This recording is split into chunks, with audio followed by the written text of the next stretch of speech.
प्रिय विद्यार्थियों, आज जो माध्यमिक परीक्षा 2023 का हिंदी का जो एग्ज़ाम हुआ था उसकी आंसर की हम आपके लिए लेके आए हैं। आप मिलान कर लीजिए। देखिए भी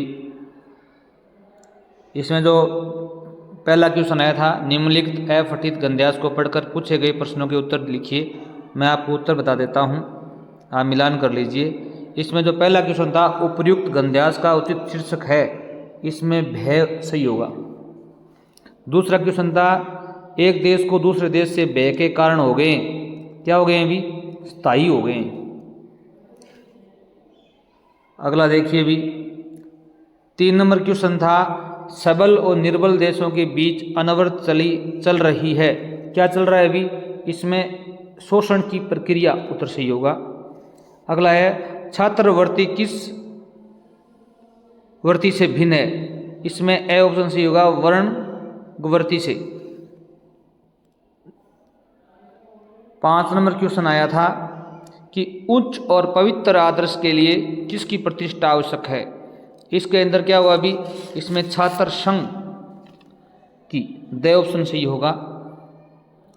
नेक्स्ट देखिए, फिर क्या है अभी? एक अपठित काव्यांश को पढ़कर उत्तर देने आपको। इसमें देखिए जो 6 नंबर क्वेश्चन आया था, उपर्युक्त गद्यांश का उचित शीर्षक क्या है? उचित शीर्षक इसमें बचपन आएगा। क्या आएगा अभी? बचपन। 7 नंबर प्रश्न था, कवयित्री के अनुसार चिंता के चक्कर में जीवन कैसा बन गया है? इसमें आपका ए ऑप्शन सही होगा, भार। क्या बन गया अभी? भार। और 8 नंबर प्रश्न आया था, उसमें था निर्मल शब्द का अर्थ है। निर्मल शब्द का अर्थ क्या है अभी? आपको बताना था। देखिए भी निर्मल शब्द का जो अर्थ है वो पवित्र, निस्सहाय, निर्वेद, सबल में से आपको पवित्र उत्तर सही होगा। अगला क्वेश्चन था, उपर्युक्त काव्यांश में संताप मिटाने वाला क्या है? क्या है अभी संताप मिटाने वाला? बचपन। नेक्स्ट देखिए 10 नंबर क्वेश्चन देखिए, नंदनवंशी क्या फूल उठी? इसमें क्या आंसर सही होगा अभी? कुटिया। 11 नंबर क्वेश्चन था, मैं क्यों लिखता हूँ पाठ के लेखक ने किस विभीषिका का वर्णन किया है? इसमें हिरोशिमा के परमाणु विस्फोट का वर्णन किया हुआ है। नेक्स्ट देखिए 12 नंबर क्वेश्चन आया था, जब बाबू जी रामायण का पाठ करते तब हम उनकी बगल में बैठे बैठे आईने में अपना मुंह निहारा करते थे। उपर्युक्त पंक्ति किस पाठ से उद्घृत है? माता का आंचल, इस पाठ से है। मिलान कर लीजिए। और जो दूसरा क्वेश्चन आया था रिक्त स्थानों की पूर्ति करने के लिए, उसमें देखिए आप, पहला था क्या था अभी? प्राण, प्राय, गुण, दोष, अवस्था, व्यापार, अमूर्त भाव तथा क्रिया संज्ञा के अंतर्गत आते हैं। इसमें आपका उत्तर होगा भाववाचक संज्ञा। भाववाचक संज्ञा के अंतर्गत आते हैं। 2 नंबर था, ऐसे सर्वनाम जिसका प्रयोग वक्ता या लेखक स्वयं अपने लिए करते हैं, वो क्या कहते हैं अभी? निजवाचक सर्वनाम कहते हैं। क्या कहते हैं अभी? निजवाचक सर्वनाम। और 3 नंबर क्वेश्चन था, जिस वाक्य में क्रिया का प्रभाव या फल केवल कर्ता पर पड़ता हो, तो ये उसे क्या कहते हैं अभी? अकर्मक क्रिया। अकर्मक क्रिया, उत्तर सही होगा। और 4 नंबर क्वेश्चन था, परिमाणवाचक विशेषण के उपभेद कितने होते हैं? इसमें कितने उपभेद होते हैं अभी? 2 उपभेद होते हैं। नेक्स्ट देखिए आप, इसी का 5वां प्रश्न था, हिंदी भाषा में मुख्यतः प्रकार के उपसर्ग होते हैं। कितने उपसर्ग होते हैं अभी? 3 प्रकार के उपसर्ग होते हैं। इसमें पहला तत्सम, तद्भव और आगत। आगत को हम विदेशी उपसर्ग भी कहते हैं। 6ठा प्रश्न था, वे प्रत्यय जो धातु अथवा क्रिया के अंत में लगकर नए शब्दों की रचना करते हैं, उन्हें क्या कहते हैं अभी? कृत प्रत्यय। क्या कहते हैं अभी? कृत प्रत्यय कहते हैं। अब देखिए भी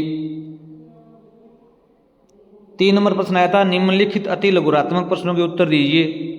यण संधि को उदाहरण सहित समझाना है। यण संधि का उदाहरण प्रस्तुत करना है।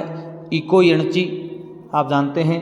इसमें आप 2 उदाहरण दे सकते हैं कोई भी एक, जैसे प्रत्येक, प्रति प्लस में एक या अत्यधिक, अत्यधिक का दे सकते हैं, अति प्लस में अधिक, अभिन्न संधि को बता सकते हैं। अगला क्वेश्चन आया था द्विगु व द्वंद्व समास में अंतर स्पष्ट कीजिए। अब द्विगु समास है वो क्या है अभी, आप ऐसे लिखना था, जिस समास का एक पद संख्यावाचक विशेषण होता है, पूर्व पद प्रधान होता है। पूर्व पद, इसमें क्या होता है अभी, द्विगु समास में पूर्व पद क्या होता है अभी, प्रधान होता है। और जो द्वंद्व समास है उसमें दोनों पद क्या होते हैं अभी, प्रधान होते हैं। एक अंतर यही था। और इसे उदाहरण दे सकते थे आप, इसमें सप्त ऋषि का उदाहरण दे सकते थे आप द्विगु समास में, और उसमें माता पिता का उदाहरण दे सकते थे। इनके मध्य में एक योजक चिन्ह आता है और तथा एवं अक्षरों द्वारा इसको अलग किया जाता है। अगला कीचड़ उछाड़ना मुहावरे का अर्थ क्या था अभी, बदनाम करना या किसी के सम्मान पर लाछन लगाना, दोनों में से कोई लिख सकते हो आप। 4 नंबर क्वेश्चन आया था अकई सादे सब सदे, सब सादे सब जाए, लोकोक्ति का अर्थ बताना था आपको। क्या बताना था अभी, अर्थ बताना था। इसका अर्थ क्या होगा अभी, देखिए इसका अर्थ होगा एक काम को मन लगाकर करने से बाकी सारे काम अपने आप पूरे हो जाते हैं। 5 नंबर प्रश्न था बाल गोविंद भगत पाठ के माध्यम से लेखक ने क्या दर्शाया अभी, इसमें क्या लिखना था अभी, लोगों को पाखंडी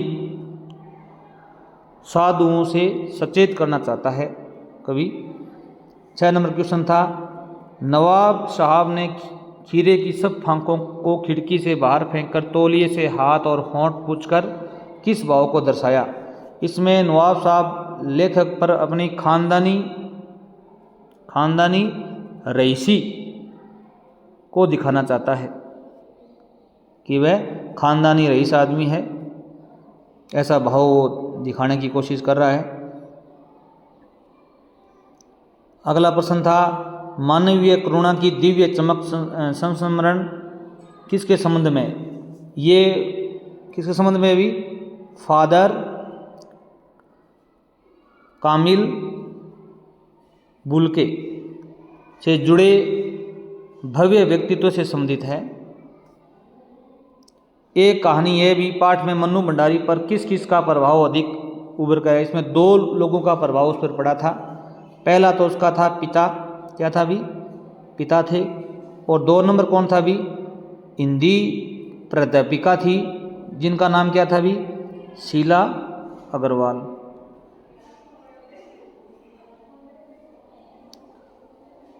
और 10 नंबर क्वेश्चन था मोतीन की ज्योति मिलियो मलिका को मकरंद का भाव स्पष्ट कीजिए। इसमें क्या था अभी,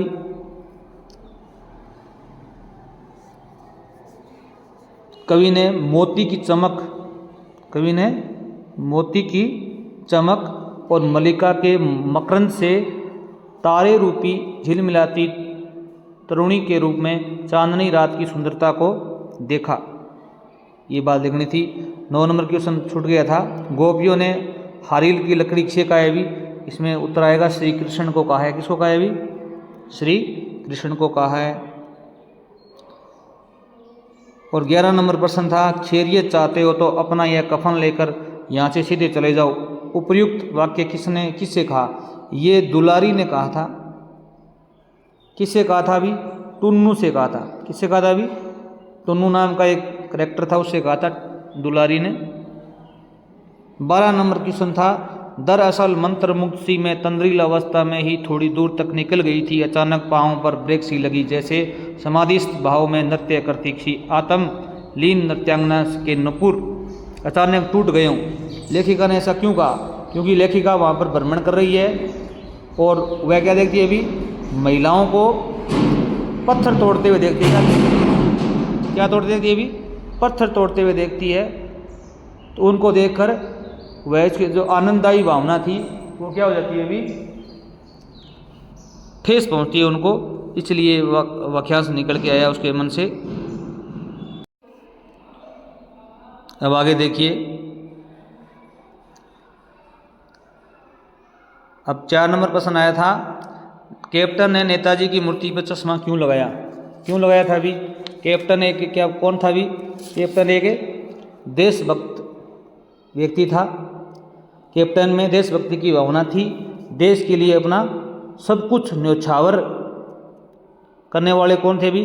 नेताजी सुभाष चंद्र बोस के प्रति उनके मन में अत्यंत प्रेम था, सम्मान था, इसलिए वो नेताजी को बिना चश्मा के नहीं देखना चाहते थे। ये उत्तर सही होगा इसका। अगला क्वेश्चन था 5 नंबर, भगत का निर्णय अटल था, तू जा नहीं तो मैं ही इस घर को छोड़कर चल दूंगा। बाल गोविंद भगत ने ऐसा क्यों कहा? क्यों कहा था अभी? बाल गोविंद का जो लड़का था वो की मृत्यु होने के बाद में वह चाहता था कि उसकी पुत्र वधू को उसका भाई साथ ले जाए और उसका दूसरा विवाह कर दे, इसलिए वो जाना नहीं चाहती थी, क्योंकि वो चाहती थी कि मैं मेरे ससुर की सेवा करूं, परंतु वो चाहते थे कि वह दोबारा विवाह कर ले। 6 नंबर क्वेश्चन था, लेखक के गाड़ी में बैठने पर नवाब साहब ने क्या प्रतिक्रिया की? लखनवी अंदाज पाठ के आधार पर बताना है आपको, क्या प्रतिक्रिया की थी भी? लेखक ने गाड़ी में बैठने पर नवाब साहब की आंख ने क्या किया था भी? नवाब साहब थे, उनकी आंखों में अपना एकांत भंग होने पर असंतोष की भावना झलक रही थी। लेखक से परिचय बढ़ाने की बजाय वो उनसे दूर हटने की कोशिश कर रहे थे, उनमें उत्साह नहीं था और वे लेखक के प्रति उपेक्षा की भावना लिए वे खिड़की से बाहर देख रहे थे और बिल्कुल ही उत्सुक नहीं थे बात करने के लिए। ये बात बतानी थी आपको। उन्हें लेखक को नज़रअंदाज कर रहे थे। अगला प्रश्न था, फादर कामिल बुल्के के व्यक्तित्व की 2 विशेषताएं बतानी है आपको भी। इसमें 2 व्यक्तित्व की विशेषताएं क्या थे भी? एक तो वो ईसाई पादरियों जैसा सफेद चोगा पहनते थे और उनकी नीली आंखों में बाहें फैलाकर गले लगाने की जो आमंत्रण की भावना थी विद्यमान थी, और वो अपने प्रियजनों के प्रति उनके हृदय में अपार अपनापन उमड़ता था उनके। आप कोई 2 बता सकते हैं, और भी बहुत हैं। अगला प्रश्न था, गोपियों को उद्धव का संदेश पसंद क्यों नहीं आया? क्यों नहीं आया भी? क्योंकि श्री कृष्ण ने गोपियों को निर्गुण ब्रह्मा एवं योग का उपदेश दिया ताकि उनके विरह वेदना को शांत किया जा सके, परंतु गोपियां ज्ञान मार्ग की बजाय प्रेम मार्ग को पसंद करती थी, इसलिए उनको संदेश पसंद नहीं आया। अगला, लक्ष्मण के वचनों से बड़े हुए परशुराम जी के क्रोध को किसने और कैसे शांत किया? किसने किया था शांत भी? श्री राम ने किया था। कैसे किया था भी? अपनी मीठी वाणी से और उच्च विचारों से। 10 नंबर क्वेश्चन आया था, संगतकार कविता किसके महत्वपूर्ण योगदान को दर्शाती है? इसमें 2 मुख्य गायक या कलाकारों का सहयोग करने वाले जो सहायक होते हैं ना, सहायक या संगतकार की भूमिका का योगदान को दर्शाती है। जो मुख्य गायक होते हैं या कलाकार होते हैं उनका जो सहयोग करते हैं उनके योगदान को दर्शाती है। 11 नंबर क्वेश्चन था कि उसे सुख का आभास तो होता था लेकिन दुख बांचना नहीं आता था। कवि ऋतुराज ने ऐसा क्यों कहा?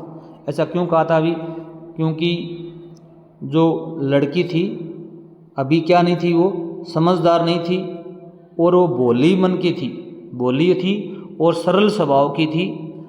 उसके मन में वैवाहिक जीवन के सुखों की एक अस्पष्ट तस्वीर तो थी, परंतु विवाह से जुड़े हुए जो दुख थे, जो समस्याएं थी, उनका ज्ञान नहीं था उसको, इसलिए कवि ऋतुराज ने ऐसा कहा है। अगला प्रश्न था भी, ये कवि लॉन्ग स्टॉक जगह का क्या महत्व है? साना साना हाथ जोड़ी पाठ से लिया गया है। इसमें क्या है भी, यहाँ पर एक तो गाइड फिल्म की शूटिंग हुई थी और तिब्बत के चीस के वंशन ने लेप्चाओं के सोमेन से कुंज तक के साथ यहाँ संधि पर हस्ताक्षर किए थे, ऐसा इसमें निकल के आया है। नेक्स्ट देखिए आप, मूर्तिकार ने अंत में जॉर्ज पंचम की नाक का क्या हाल निकाला। अब देखिए भी क्या हाल निकाला था उन्होंने। मूर्तिकार ने अंत में किसी जीवित भारतीय की नाक को काटकर जॉर्ज पंचम की मूर्ति में लगा दी थी। एक जीवित भारतीय की नाक को काटकर जॉर्ज पंचम की जो मूर्ति थी उनमें वो नाक लगा दी थी। माता का अंचल पाठ के शीर्षक की सार्थकता स्पष्ट कीजिए। इसमें क्या है भी, माँ के अंचल की सार्थकता समझाने का प्रयास किया गया है। और इसमें क्या है, भोलानाथ है वो माता पिता से बहुत प्रेम करता है, स्नेह रखता है, खेल में और विपदाओं में अपने पिता के साथ को महसूस करता है। इस प्रकार इसमें आप बता सकते थे। 15 नंबर क्वेश्चन आया था, कवि ऋतुराज के व्यक्तित्व व कृतित्व को संक्षेप में लिखिए। इसमें क्या है भी, ये जो कवि ऋतुराज थे ये राजस्थान भरतपुर जनपद के रहने वाले थे। 1940 में उनका जन्म हुआ था। इन्होंने लगभग 40 वर्षों तक अंग्रेजी का अध्यापन करवाया था और सामाजिक न्याय की भावनाओं का इन्होंने सरोकार किया था। और इसमें आप लिख सकते हो उनकी कृतित्व है, कृतियाँ कौन कौन सी थी। एक तो थी भी पुल पर पानी, एक था एक मरण धर्मा, और एक लिख सकते थे आप सूरत नीरत, ये लिख सकते थे आप लीला मुखरबिंद। इस प्रकार आप बता सकते थे। और इसमें अगला अथवा में आया था, कवि सूरदास के व्यक्तित्व की बताने थे आपको। जो कवि सूरदास थे वो क्या थे भी, बालकृष्ण की लीलाओं को मनोरम वर्णन करने वाले हिंदी साहित्यिक आकाश के सूर्य महाकवि थे। और उन्होंने 16 लाख पदों की रचना की। इसमें 7000 पद हैं लगभग। और इनकी सबसे प्रसिद्ध कृति क्या है भी, सूरसागर थी। क्या थी भी, सूरसागर थी। और साहित्य लहरी, सूर सारावली, ये उनकी कृतियाँ थी। देखिए भी 16 नंबर क्वेश्चन था कि सर्वेश्वर दयाल सक्सेना के व्यक्तित्व का बताना था आपको भी। ये भी एक प्रतिभावान साहित्यकार थे। यो उत्तर प्रदेश के रहने वाले थे और 1927 में इनका जन्म हुआ था। और इनकी जो कृतित्व कहानी, इन्होंने क्या क्या रचनाएं की उनमें आप बता सकते थे। एक कहानी की रचना की थी कुआनो नदी,